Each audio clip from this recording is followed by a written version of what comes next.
میرے نبی کی زندگی مکمل نمونہ ہے، مکمل، اس کو فالو کرنا ہے۔ پھر بلڈر بنو، ذمہ دار بنو، پھر ڈاکٹر بنو، پھر تاجر بنو، سائنسدان بنو، عورت ہے مرد ہے جو بھی ہے، کامیابی اس کے ماتھے کا جھومر بن جائے گا کہ وہاں ایک ہی سکہ چلتا ہے، وہ محمد رسول اللہ۔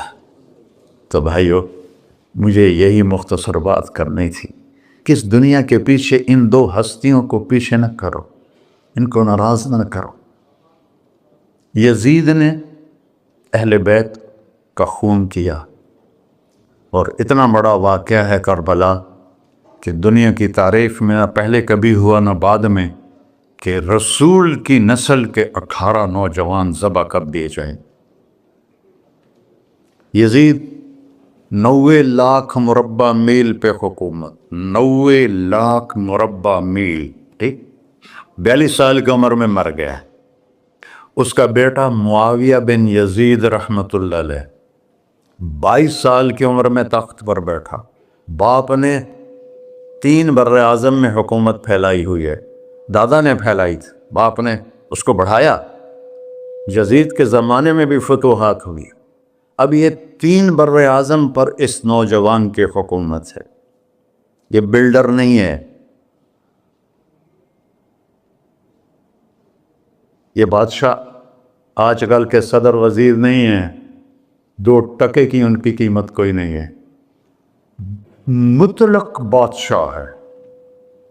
40 دن حکومت کی اور سارے خاندان کو بلایا اور کہنے لگا، اب تصور کرو 22 سال کا ایک شہزادہ ہو، وہ 3 بر اعظم اس کے سامنے ایسے جھکا ہوا ہو، تو اس کو کیسے آپ میئر کر سکتے ہیں؟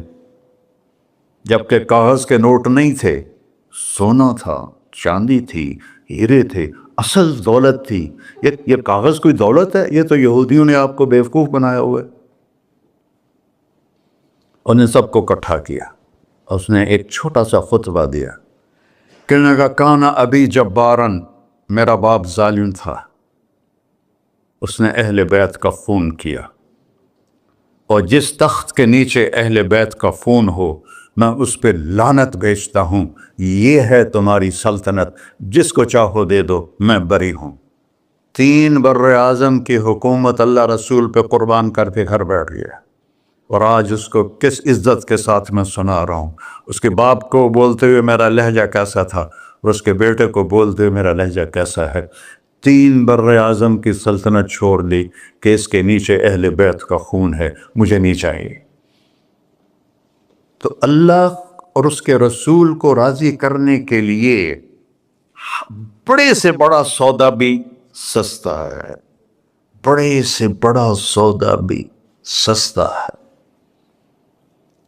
ایک صحابی آئے، یا رسول اللہ، میرے پڑوسی ہے، اس کی کھجور ایسے میرے گھر میں آتی ہے، اس پر جب پھل پکتا ہے تو وہ گرتا ہے، میرے چھوٹے چھوٹے بچے اٹھا کے کھانے لگتے ہیں، ادھر سے بھاگ کے آتا ان کے منہ سے نکال لیتا ہے۔ اس کی تو محنت کریں کہ اتنی سخت، وہ منافق تھا، اس کی اتنی سختی نہ کرے۔ تو آپ نے اسے بلایا، کہا بھائی ایک سودا کرتے ہو؟ کہا جی، یہ کھجور مجھے دے دو اور میں جنت میں کھجور دن لے کے دیتا ہوں۔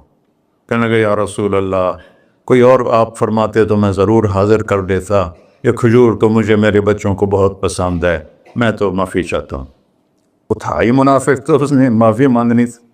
وہاں ایک صحابی بیٹھے تھے، ابو الدحداح، جو وہ چلا گیا تو کہنے لگے، یا رسول اللہ، اگر میں آپ کو یہ کھجور لے کے دے دوں تو مجھے جنت میں کھجور لے کر دیں گے؟ کہنے لگے، ہاں، سودا پکا ہے۔ تو وہ گیا اس کے پیچھے، کہنے لگا، بھائی کھجور بیچو گے؟ کہا نہیں۔ کہہ رہے، بھائی بیچ دو۔ ارے جا، میں نے رسول اللہ کو نہیں بیچی، تجھے کیسے بیچوں گا؟ انہوں نے کہا، منہ مانگی قیمت لے لے، منہ سے بول کیا لینا چاہتا ہے؟ ابو الدحداح کا باغ تھا تیار، 600 کھجوریں، میں ذمہ دار ہوں، مجھے پتا ہے کہ 600 کھجوروں کی کتنی قیمت ہوتی ہے۔ جیسے آپ بلڈنگ کو جانتے ہیں، میں نہیں جانتا، آپ ذمہ داروں کو نہیں جانتے، میں جانتا ہوں۔ 600 کھجوروں کا باغ، تو اس نے اس کو لاجواب کرنے کے لیے کہا، اپنا باغ دے دے، کھجور لے لے۔ اب یہ کہتا ہے پھرے ہوئے تو نہیں. آپ لوگ تاجر بیٹھے ہیں, اس کے بول کی طاقت دیکھو, اس سے کہہ رہا ہے اب معاہدے سے پھرو گے تو نہیں. انہوں نے کہا میں پاگل ہے جو پھرا, میں نے 600 کھجوروں کا باغ لگ گیا. پھر انہوں نے کہا چل ڈن, 600 کھجوروں کا باغ تیرا اور یہ کھجور میری. اور وہاں سے سیدھا گیا اپنے باغ میں.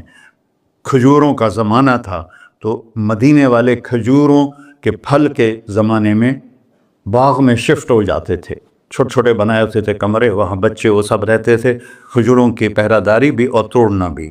تو وہ ہائے قربان جاؤں نبی کے صحابہ پر, وہ باغ میں اندر نہیں گئے, باہر کھڑے ہو گئے کہ کہیں نیت نہ بدل جائے اتنا بڑا باغ دیتے ہوئے.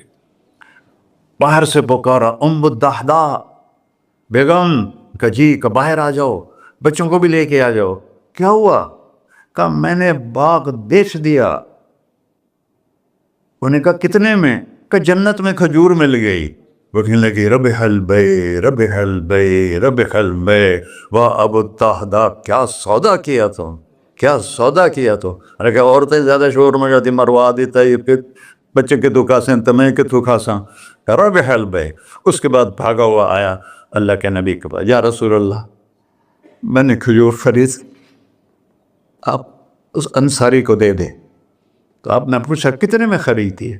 کہ سارا باغ دے دیا ہے, کھجور لے لی. آپ نے کہا پہلا سودا کینسل. کم من عذق رداح ودار فیاح لأبی الدحداء. اب تیرے لیے میں دیکھ رہا ہوں تیرے رب نے جنت میں کھجوروں کے باغ لگا دیے ہیں, اور تیرے پوٹھے کی جگہ کھجوروں میں محل بنا دیے ہیں سونے چاندی کے. جنت میں تو مٹی نام کی شے کوئی نہیں, لوہے نام کی شے کوئی نہیں. ایک ہر گھر ایک اینٹ سونے کی, ایک چاندی کی, ایک زمرد کی, ایک یاقوت کی, مشک کا گارا اور زعفران کی گھاس, اور اس کا لنٹر اللہ کا عرش ہے.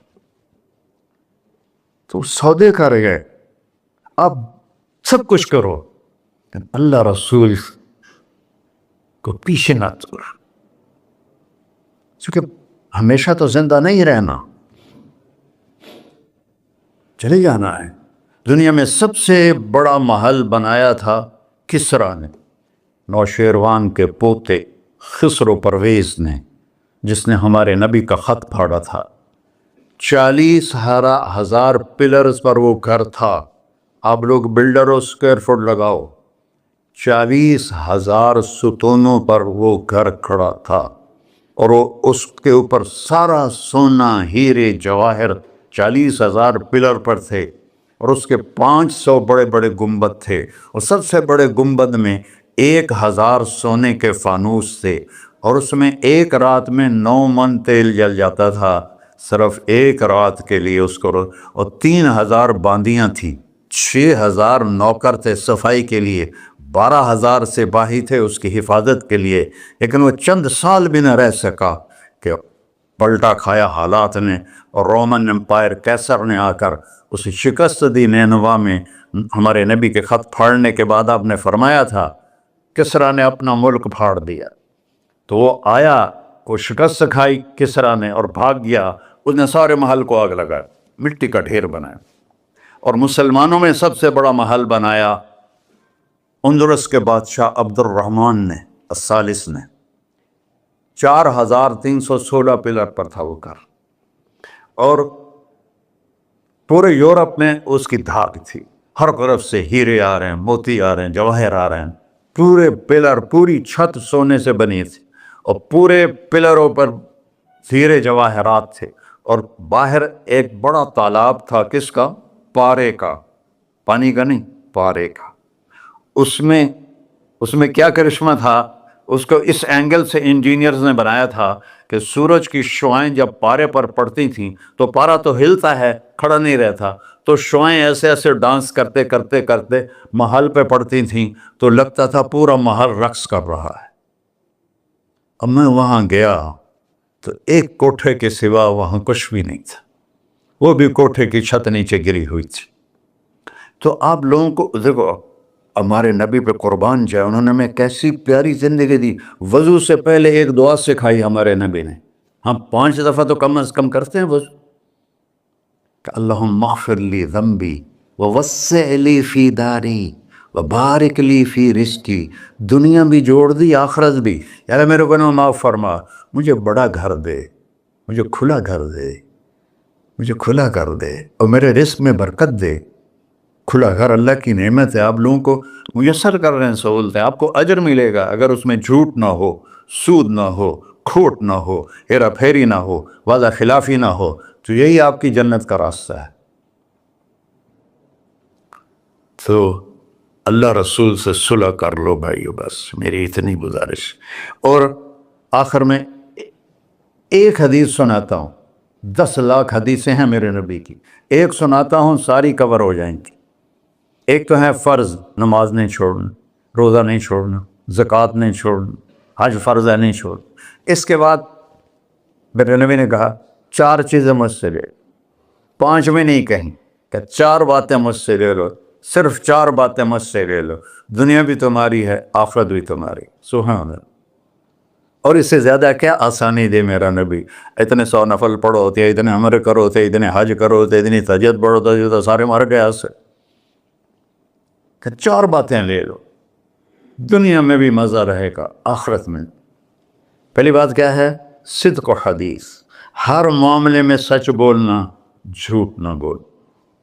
ایک صحابی نے پوچھا یا رسول اللہ، مسلمان بزدل ہو سکتا ہے؟ اب نے کہا کنجوس ہو سکتا ہے؟ اب نے کہا جھوٹ بول سکتا ہے؟ کہ نہیں، جھوٹ نہیں ہو سکتا، سچ بولے، سچ کی قیمت ادا کرو۔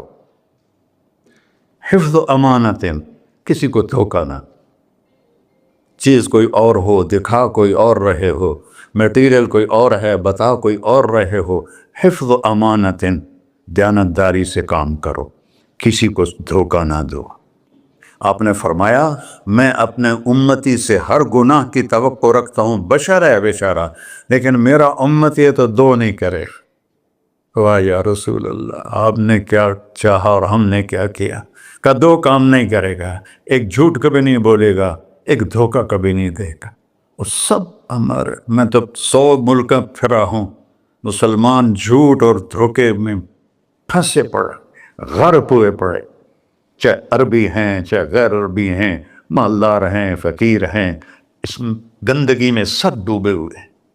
تو صدق و حدیث، سچ بولو، حفظ و امانت، دھوکہ نہیں دیا۔ تیسری کیا ہے؟ حسن و خلیقت، اخلاق اچھے کر، اخلاق اچھے کر۔ اور اخلاق اچھے کرنے کے لیے ایک کام کر لی، اس کو تالا لگا، صرف ایک کام، اس سے کوئی گالی نہ نکلے، جھوٹ نہ نکلے، غیبت نہ نکلے، طنز نہ نکلے، بے عزت نہ کرو۔ عام طور پر ہمارے ماحول میں نوکروں کو بہت ڈانٹ ڈپٹ ہوتی ہے، اس کو قابو میں رکھو۔ سوچو اسی جگہ میں ہوتا نوکر تو میں یہ پسند کرتا۔ اپنے اخلاق کی چابی ہے زبان کا میٹھا بول، اور خاص طور پر والدین کے ساتھ، اور سب سے زیادہ اہم بیوی کے ساتھ۔ میرے نبی نے فرمایا بہترین مسلمان وہ ہے جو بیوی سے اچھا سلوک کرتا ہو، کہ وہ ماں باپ بہن بھائی گھر سہیلی ماحول ثقافت تہذیب سب کچھ چھوڑ کر ایک بول کے ساتھ آپ کے گھر آ جاتی، آپ کے بچے کا 9 مہینے بوجھ اٹھاتی ہے، اس کو دودھ پلاتی ہے، اس کی چھاتیاں لٹک جاتی ہیں، کبھی آپ کے لیے وہ ناشتہ بنا رہی ہے، کبھی کھانا بنا رہی ہے، کبھی آپ کے کپڑے کا خیال کر رہی ہے، اور آپ ایک چھوٹی سی بات پر اس کی عزت اتار کے پھینک دیتے ہیں۔ تو میرے نبی نے فرمایا سب سے بہترین مسلمان وہ ہے جو بیوی کے ساتھ حسن سلوک کرتا ہو۔ پھر آپ نے کہا اور میرا سلوک اپنی بیویوں سے سب سے زیادہ اچھا ہے۔ اظہار محبت کرو، ماں سے باپ سے اولاد سے بیوی سے، اظہار بہت ضروری۔ یہ پریزنٹیشن اظہار ہی تو تھا، یہ اظہار نہ ہو تو پتہ کیسے چلے؟ اپنے ماں کے پاؤں چومو، باپ کا ماتھا چومو، ان کے آگے نوکر بن کے کھڑے ہو، بیوی سے کہو مجھے تم سے بہت پیار ہے، وہ اچھا کپڑا پہنے تعریف کرو، اچھا کھانا بنائے تعریف کرو۔ انسان بھوکا ہے اس چیز کا، میرے نبی سے بڑھ کر کوئی ہو سکتا ہے؟ آپ حضرت عائشہ سے فرما رہے ہیں، چونکہ حضرت عائشہ کماری بھی تھی، چھوٹی بھی تھی۔ حضرت عائشہ جس نے اللہ کو دیکھا ہو اس کے لیے عورت کوئی چیز نہیں ہے۔ ایک حدیث سناتا ہوں، مالی فی النساء من رغبہ، مجھے عورتوں کی کوئی رغبت نہیں، اللہ کو دیکھنے کے بعد کس چیز کی رغبت؟ ہم نے کہا عائشہ انہ لیہون علی الموت ان اریتک زوجتی فی الجنہ، عائشہ جب سے مجھے پتہ چلا ہے نا تو جنت میں میری بیوی ہے تو مجھے تو موت ہی اچھی لگنے لگ گئی۔ یہ اظہار محبت ہمیں سکھایا اپنے بچوں کے ساتھ بھی۔ میرے بچے بڑے ہو گئے لیکن میں نے ایسے گلے لگاتا ہوں جیسے یہ چھوٹے بچے، کہ یہ محبت ٹرانسفر ہوتی ہے، ہم اظہار نہیں کر سکتے۔ اور بچوں پر اپنی رائے مسلط نہ کہو کہ وہ بڑے ہو جائیں تو شریعت نے ان کو حق دیا ہے، اس سے آپ کا گھر خوبصورت بن جائے گا۔ یہ میری نبی کی پیاری زندگی کے چند صفحات میں نے آپ کے سامنے پیش کیے ہیں، تو طویل داستان ہے، سناتے سناتے عمر بھی بیت جائے تو ایک ذرہ بھی ادا نہ ہوگا، لیکن خلاصتاً میں نے آپ سے عرض کر دیا، صدق حدیثاً، حفظ امانت، حسن خلیقت، سچائی، دیانتداری، اخلاق، اور چوتھا اور آخری عفت فی طعمت، رزق حلال کماؤ، رزق حلال کماؤ۔ من امسا قالنا بعمل یدہ امسا مغفورا لہ، مسلم شریف کی حدیث ہے، جو صبح سے شام تک اپنے دنیا کے کاموں میں حلال اور رزق کی تلاش میں تھک کے گھر جاتا ہے، اس کے اس دن کے سارے گناہ معاف ہو جاتے۔ کتنا بڑا عمل ہے رزق حلال، بندگی بن جاتا ہے۔ آپ نے ایک صحابی کو دیکھا، ان کے ہاتھوں پہ چھالے نہیں، وہ جو مزدوروں کے نشان ہوتے ہیں نا، کئی چلا چلا کے، وہ تھے۔ تو آپ نے اس سے پوچھا، سعد یہ کیا ہے؟ کہ یا رسول اللہ، بچوں کے لیے روزی کماتا ہوں، اپنے ہاتھ سے کام کرتا ہوں، تو میرے ہاتھوں پہ یہ نشان پڑ گئے۔ تو آپ نے ان کا ہاتھ ایسے پکڑ، سب کو دکھا کر ایسے اس کا بوسہ لیا، پھر فرمایا جو ہاتھ بچوں کو حلال کھلاتے ہوئے ایسا ہو جاتا ہے اس پہ جہنم کی آگ حرام ہو جاتی۔ صرف نماز سے نہیں گناہ معاف ہوتے، حج سے نہیں معاف ہوتے، رزق حلال کے کمانے سے بھی روزانہ کی صفائی ہو جاتی ہے۔ تو ابھی سودا ہے اللہ رسول سے کر لو تو موج ہی موج ہے، اور اگر انہیں بکھیڑوں میں پڑے رہے تو مر کے زیرو ہی ہونا ہوتا ہے، کچھ بھی ساتھ نہیں جاتا۔ تو اللہ مجھے بھی توفیق دے، اللہ آپ کو بھی توفیق دے کہ ہم اپنے نبی کی زندگی کو اور اپنے رب کو سامنے رکھ کر زندگی گزاریں، اور آپس میں اگر لڑے ہوئے ہو صلح کر لو، آپس میں کوئی لڑو، دیکھو جھگڑا ہو جاتا ہے، بول چال بند نہ کرو، جھگڑا ماں سے بھی ہو جاتا ہے، باپ سے بھی، بیوی سے، بول چال بند نہ کرو، نہیں بس ساڈا بائی کاٹ۔ ہم تو پنجابی لوگ ہیں، دیہاتی کو تھوڑی اونچ نیچ ہو جائے تو ہماری لینگویج اساں لیکا چھک دیتا ہے، سمجھو، ہم نے لکیر لگا دی ہے، نہ انہاں دے مرن تے جاؤنا ہے، نہ انہاں دی شادی تے جاؤں، یہ ساڈے جنازے وچ بھی نہ آم۔ اللہ میرے گاؤں میں جنازہ تھا، میرا اپنا عزیز، اس کی والدہ فوت ہو، تو رشتہ داروں میں قریبی رشتہ دار جنازے میں پہلی صف میں کھڑا تھا، تو جنازے پر تو سب کے دل نرم ہو جاتے ہیں۔ جب اس نے دیکھا نا کہ میاں صادق میری ماں دے جنازے چوں باہر نکل جا، یہ تہذیب ہے ہماری۔ تو جھگڑا ایک فطری چیز ہے، لیکن بول چال بند نہیں کرنی ہے، دل میں نفرت نہیں پالنی ہے، اس کو صاف کر کے معاف کرنا ہے۔ اللہ بہت خوش ہوتا ہے، اور میاں بیوی میں جھگڑا ہو جائے اور وہ صلح کر لیں، اللہ ان کے پچھلے سارے گناہ معاف کر دیتا ہے۔ کیا مزے کی بات۔ السلام علیکم۔ دعا فرما ہے۔ اچھا بھائی بیٹھ جائیں، دعا کر لیں۔ انت اہلہ وصلی علی محمد کما انت اہلہ وفعل بنا ما انت اہلہ انک اہل التقوی و اہل المغفرہ۔ یا تا یہ سارے دوست احباب تیری محبت میں آئے ہیں، ہم سب نے تیرے نام کو زندہ کیا ہے، ہماری یہ محفل قبول فرما اور ہماری یہ مجلس قبول فرما، اور یا اللہ جو کچھ کہا ہے اس کے مطابق ہماری زندگی بنا دے، اور یا اللہ جو ہم نے نیت کی ہے کہ غزہ کے مسلمانوں کو گھر دینا ہے، چھت دینی ہے، ان سب کو یہ کسی ایک آدمی کے بس کا کام نہیں ہے، یہ سارے مل کر کریں، ہم بھی کریں، اس لیے ہمیں توفیق نصیب فرما۔ تیرے نبی کا فرمان ہے، جو میری امت کی دنیا کا خیال نہیں کرتا وہ مجھ سے نہیں ہے، اور اس وقت سب سے محتاج امت غزہ کے اہل ایمان ہے۔ یا اللہ ان سارے بھائیوں کو ہمت دے، توفیق دے، ہمیں وہاں تک پہنچانے کا وسیلہ تو نے بنایا ہوا ہے، ہمیں یہ امانتیں ان تک پہنچانے کی توفیق دے، ان کے کاموں میں برکت دے، ان کے قرضوں کو اتار دے، ان کو سود سے بچا دے، ان کو دیانتداری نصیب فرما، شفافیت نصیب فرما، مرتے وقت ہم سب کو کلمہ نصیب فرما۔ وصلی اللہ تعالی نبی الکریم۔ میرے نبی کے پردادا حضرت ہاشم بن عبد مناف کو غزہ میں دفن ہے، اور اس ملک میں عیسیٰ علیہ السلام، موسیٰ علیہ السلام، ہارون علیہ السلام، زکریا علیہ السلام، یحییٰ علیہ السلام، داؤد علیہ السلام، سلیمان علیہ السلام، اتنے نبی اس مٹی میں دفن ہیں۔ تو اللہ کو ہمت دے، کھل کر خرچ کریں، اللہ واپس کرتا ہے۔